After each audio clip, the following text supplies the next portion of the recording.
A barren winter. Tony Johnson never liked church folk, as he labeled them. He was of the opinion black people had enough trouble in this world without looking to the next for salvation or damnation. He rarely placed a foot inside a church, but his wife Lizzie maintained close ties with the Reverend Boyd Gray. The handsome minister came to visit her most days, right up to the onset of her illness in early February 1965. Tony was away on business when Lizzie fell ill with a chest infection, but he called every night. "I'll be home soon, honey," he promised. He was on the road making deliveries across state lines for a major fishery concern operating out of Boston. He drove the refrigerated truck and helped with unloading. The job required him to work long hours, but was not particularly difficult or demanding. It allowed Tony time to think, and sometimes to dream. His dreams, of course, were of having a little more for himself and Lizzie. Maybe a few extra dollars to help Judith out now her husband was headed for Walpole. He told his daughter not to marry Dabney, but she would not listen. He understood when she told him how in love she was.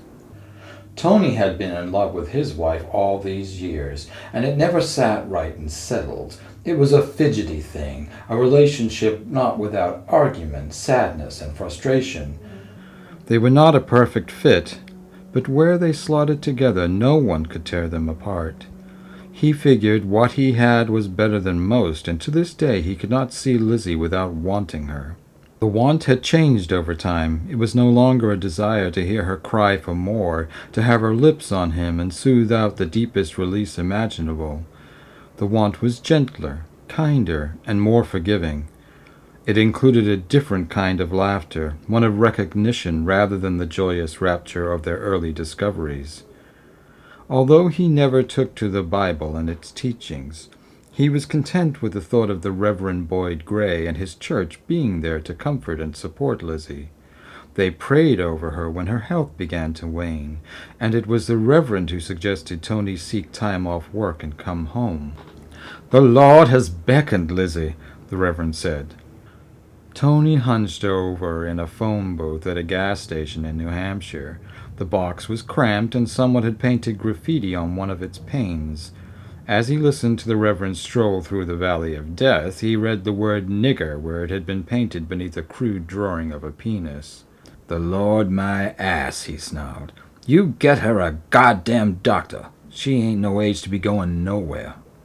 He called the office as soon as he hung up on the Reverend, but had no luck convincing Mr. Reynolds. Jack Reynolds remained of the opinion employees ought to manage domestic situations on their own time. "I don't pay for your bedside manner," Reynolds said. "I got fish to ship, and if you don't want to drive my truck, I'll find some other boy who does. I got a line of your goddamn people ready to drive for me." If Tony hung up on him, the guy would shrug and hire a replacement on the spot.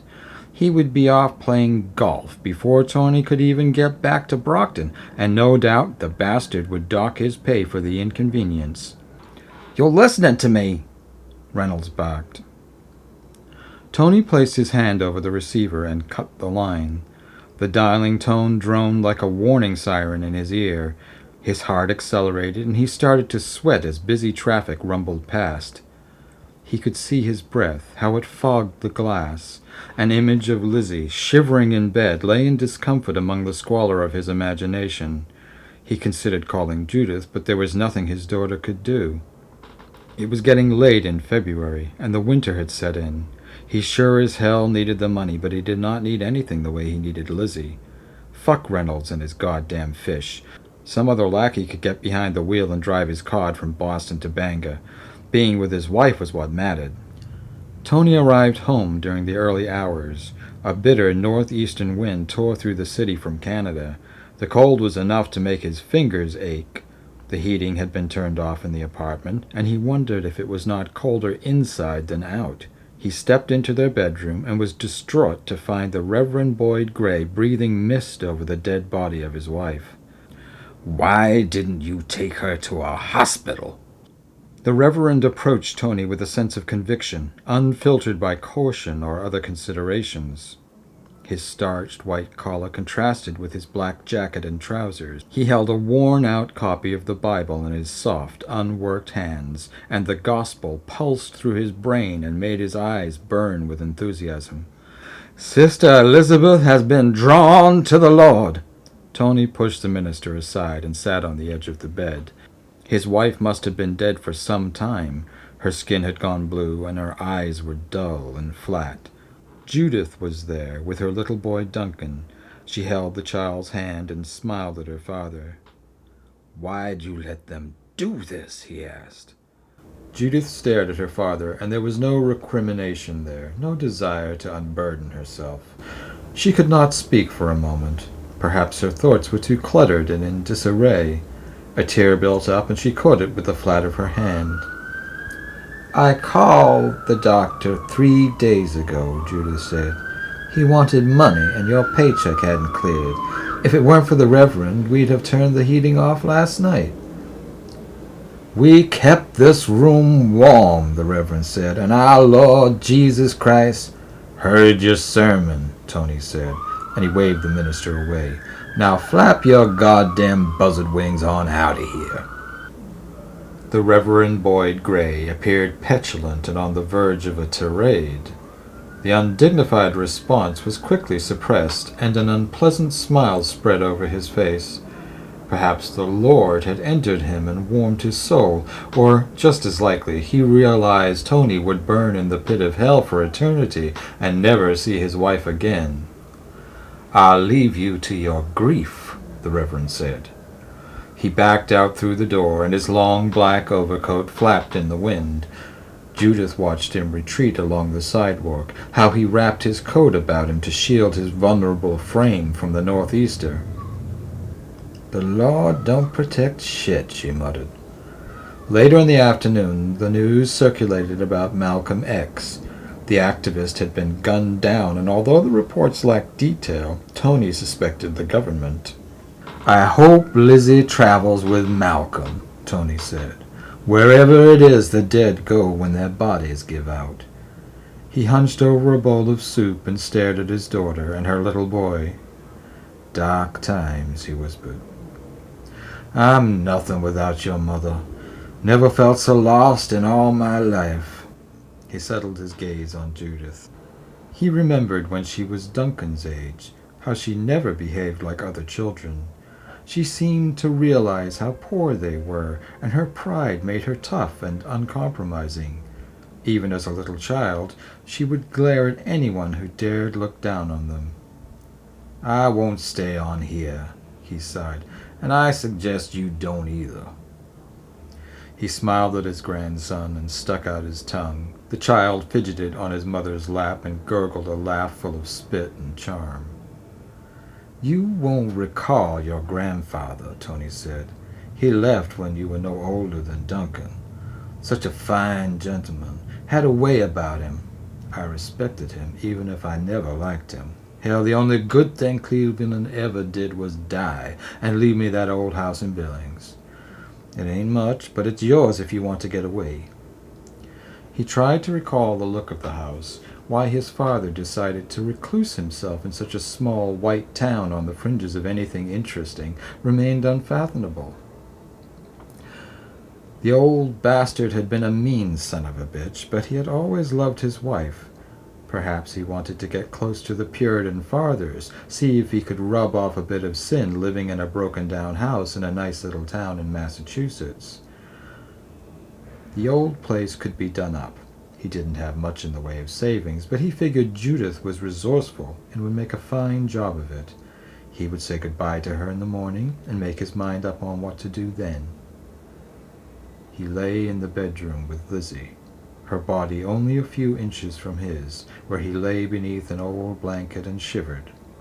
The wind was cold, but it would never be as cold as her body. He stared at her and could not close his eyes. Some part of him did not believe she was gone. Her features were soft and still in the moonlight. He could no longer hear her voice. To lose something so familiar seemed careless. He had spoken with her only a matter of days before. He could recall her saying how tired she was, how the Reverend had been a comfort and Judith a light in an otherwise dark house, but he could not hear her say it. "It's lost," he whispered. "Lost."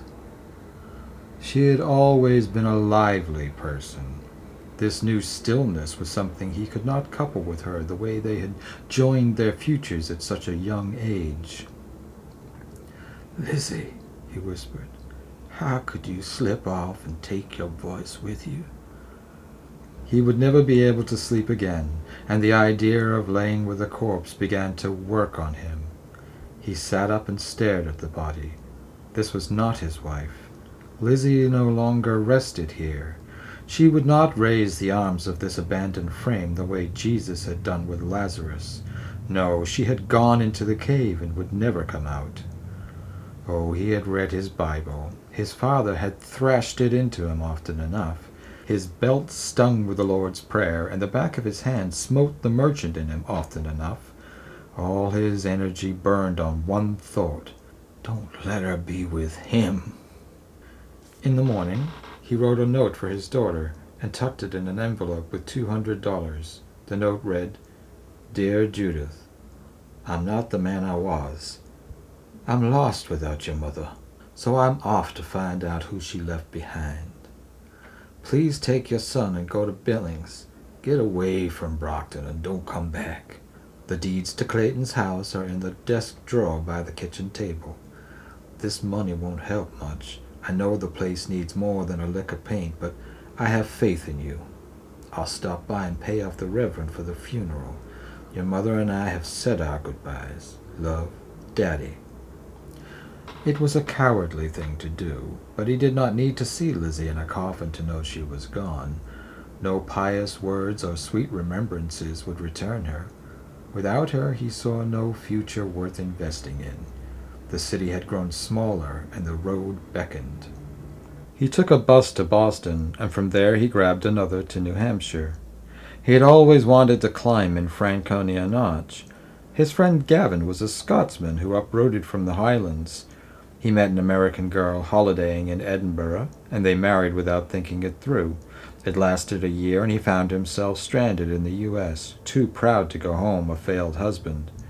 Gavin was obsessed with climbing, and whenever they drove out to make deliveries together, he tried to tempt Tony into a quick detour on the way back. Of course, Tony was always in a hurry to get home to Lizzie, and they never managed it. The bus pulled into a stop near the Indian Brook Trading Company. Tony was aware of the cold where it set in and took a bite. He was dressed warmly enough, but the wind swept through and burned his cheeks. He knocked on a few doors, but everything was closed. There was only a small diner where a person could go to warm up. The waitress who served him coffee and brought him a burger stared at him, so he had to ask why. She studied his features and grumbled something about the place being closed for the season. "Hadn't thought to see anyone like you," she sighed. She was in her late 30s, still in fine health, her hair pulled back beneath a bandana, and her small breasts peaked with unrestrained nipples. She had probably been an artist in years gone by, and had yet to pack away the uniform. "Don't suppose you'd like a piece of pie," Lisa said, "and maybe some coffee." Tony felt worn out and old. His body sagged in places Lizzie never noticed or cared about. She loved him for the soul she imagined he kept wrapped in all that useless flesh and muscle. He had nothing to offer a young woman like Lisa, a waitress who worked off-season in a beauty spot. "Anyone ever go climbing this time of year?" he asked. Lisa's smile deflated like a balloon left out in the sun. She stared at him, and concern seemed to well up in her. "Only crazy people," she said. "You know, and experts." She smiled at him. "And I don't suppose you're one of those." He held up his mug, and she poured him more coffee. When she asked if he wanted creamer, he laughed and said, "Don't know what I want, but I thought I'm taking a climb." She sat opposite him in the booth and sighed. "It's not really recommended." "What would you suggest?" he asked. Lisa stood up and crossed the empty diner to the counter. She placed the coffee pot there and wandered back to the booth as if she needed a little time and space to consider her response. "Well," she said, "I would get on a bus and head south. Get yourself home."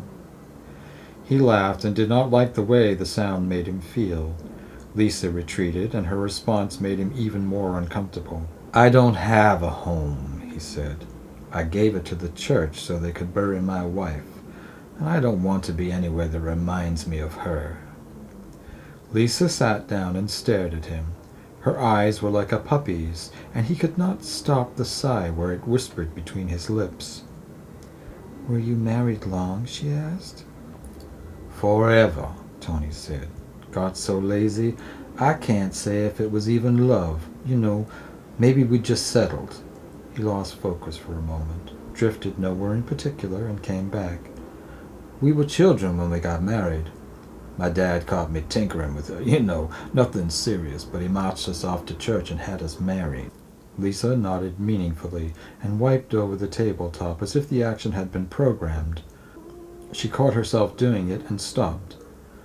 "I guess all sorts of things can become habit-forming," she said. "I doubt that's how it was for you and—" "Lizzie." "For you and Lizzie." She looked out through the window where the wind had died. Water trickled from icicles. The diner was trimmed with the spikes of frozen water. "I came here with a purpose." Tony smiled. "Oh, really?" "Yes," Lisa said, and her features set and looked more frozen than any ice. They keep bears up here." "I've never been," Tony said. "Not until today." Lisa folded her fingers together and clamped them as if in prayer. Her face lit up and an urgency burned in her. "Well," she said, "they keep them in a pit or make them stay up on those poles outside.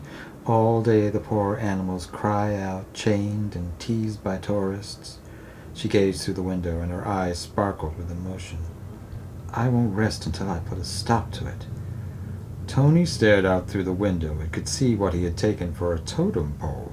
He could now see it was too tall to be any such thing, and there was a platform on top where a bear must have sat in the sun and suffered. "I didn't see any bears," he said. "And you won't," she sighed. "Come winter they shoot them, trap more for the spring, and start all over again." Tony locked a judgmental glare on her, as if she were the one responsible for tormenting the animals. "Why don't they just let them go?" he asked. Lisa stood up and made her way to the counter. She stepped behind it and put more coffee on to brew. The sound as the water chewed through a sediment of ground beans had never seemed so discomforting. "They think they're too socialized," Lisa laughed, "and wouldn't be afraid of people anymore." She poured herself a coffee, took a piece of chocolate cake, and rejoined him. "I'd say anyone who once found himself in chains would run as fast as he could if he got so much as a sniff of his tormentors." Tony stared at her and was unsure if she saw a bear or a man when she looked at him. All this talk of chains made him wonder if she had read Uncle Tom's Cabin one too many times. "I think I'll take your advice," he said. When the next bus leaves?" He listened as she explained where to wait, and he even let her give him a timetable. All the while he made like a bear, planning his escape. No one was going to leave him up a pole all summer and shoot him at the end of the season. There was no more to be had from doing whatever job he could find. He only ever did those things to keep a roof over Lizzie's head and food in her belly. The sky was clear and the air cold, but he figured he would make his way up the first trail he came upon. It made little sense to situate the trading post so far from an actual trail. He marched miles before he saw a signpost that read, "Trailhead Parking." This must be it, he told himself. There were no cars in the parking lot, and he stood and stared at the map. It seemed absurd to provide a map when there was only the one trail available. Of course, he could see the way the trail divided up as it stretched further out across Franconia Ridge. This was the Appalachian Trail. If he followed this far enough, it would take him south. It would carry him all the way to Georgia, where people once chained men like him and sold them. Every inch of this trail headed somewhere his father managed to escape. Clayton had never been a slave, but he and his wife had been dirt poor. They walked nearly 2,000 miles before he decided to stop and get work. "Cranberries," the old man said. He and Tony had sat on the porch after his mother died and shared a cigarette. "Stopped in Billings, Massachusetts, and got me a job on the bogs." Tony laughed and wondered how he had forgotten the detail over the years. Time had taken the memory the way the tide sweeps rocks and discarded paper cups out to sea. The old man had a sentimental attachment to the town. Tony wasn't sure whether cranberries were any different from cotton, but Clayton must have thought so. Tony sighed as the wind died down and the sun warmed his cheeks. He walked up the falling water trail all the way to Cloudland Falls. Lisa was right. There were no climbers. There was no one but him and the crisp winter air. The snow melted in the sun, and he listened as it poured into the river and rolled over boulders and rocks. The place was as majestic as Gavin said. It had a beauty he had not expected. Deep valleys and tall peaks, all white against a rich blue sky. "Oh, Lizzie," he said, "what a place!" He climbed and almost fell several times as he struggled up to Shining Rock, and from there he crawled up the trail to Mount Lincoln.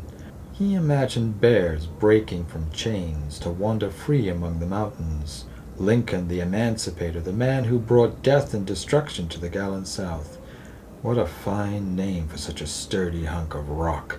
He was exhausted, and the sun burned through the peaks as it started to set. He would never find his way down in the dark.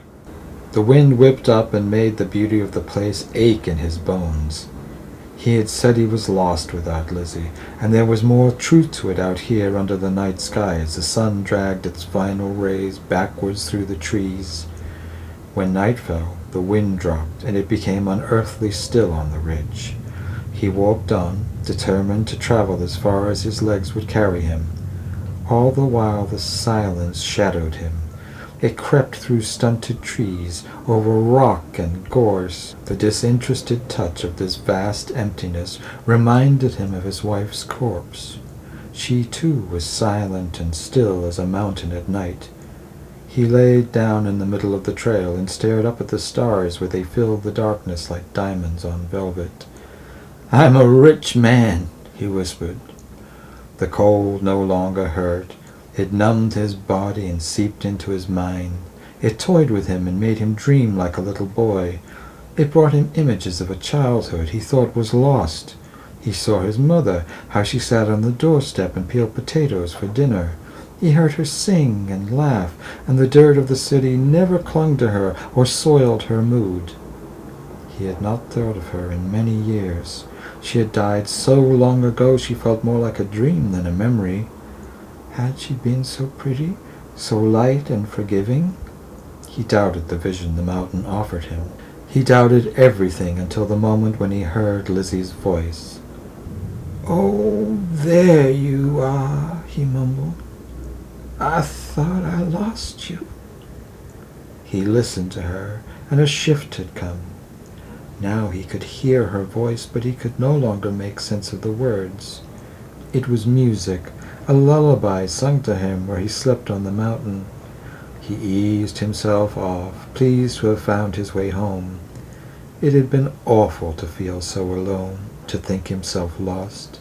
How kind it was of her to find him.